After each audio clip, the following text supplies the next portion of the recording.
नमस्ते मित्र, आज होता आम्हाला यात्रा वाजवाय भोडला. तिकडेच निघालेलो आम्ही. आम्हाला जायला थोडासा उशीर झाला, त्याच्यामुळे गाडी सणखवत आम्ही निघालेलो. जाता जाता पोहोचलो वेजेगावात. वेजेगावचा गाडी यात्रेचा ब्लॉग तर तुम्ही बघितलाच असेल. तिथनं निघालो. जाता जाता रस्त्याने दिसलं आपल्याला यात्रेला चाललेलं गाडं. त्यांचा पण एक व्हिडिओ काढून घेतला आणि पोहोचलो डायरेक्ट भोड मध्ये. गेले गेले इथं मिरवणूक चालू झाली. मग गडबडीनं आम्ही पण गेलो. आमचं प्लेअर कुठं आहे ते बघायला. त्यांचं चाललेलं इकडे वाजवायचं नियोजन. बघाल तिकडे बैल गार्डन वाजन तरीच सगळीकडे गर्दीच गर्दी. कोणाचाच कोणाला मेळ लागला तरी पण आमचं वाजवायचं चालूच होतं.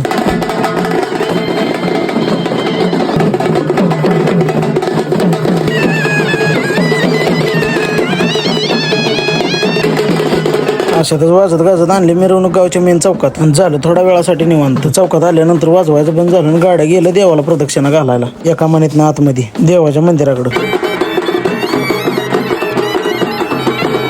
मग चला म्हणलं थोडंसं थंड वाटायसाठी काहीतरी घेऊन म्हणून आईस्क्रीम घेऊन खाल्लं. तोपर्यंत इकडे मंदिराकडे गेलेलं गाडं माघारी यायला चालू झालं. आपला गाडा कधी माघारी येतोय म्हणून वाट बघत आम्ही बसलेलो. तेवढ्यात हिथं आपली भेट झाली बिस्कुटवाडी फेम लक्कनबर. गाड्यासोबत एक व्हिडिओ काढून घेतला. पुढे आलो तेवढ्यात हिथं आगोरी टीम आलती. त्यांचा सगळा देखावा बघितला आणि निघाली मिरवणूक माघारी वाजत गाजत.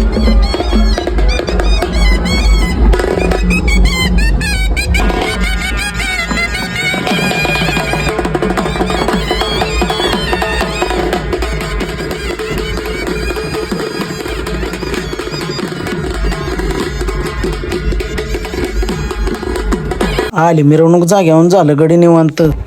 वकील सही से शूट कर नहीं तो काट डालूंगा. वाजवून झालं ओके मध्ये. लावली घरी यायची यंत्रणा. इथं बी कार्यक्रम चालू होता पण जवळ जाऊन काय बघायचं गावलं ना. मग आलो डायरेक्ट बेदालमध्ये येऊन गडी कार्यक्रम चालू व्हायची वाट बघत होतं पण कार्यक्रम चालू झाला नव्हता. मग आलो डायरेक्ट घरी. आजच्या ब्लॉग मध्ये एवढंच. भेटूया पुढच्या व्हिडिओ मध्ये.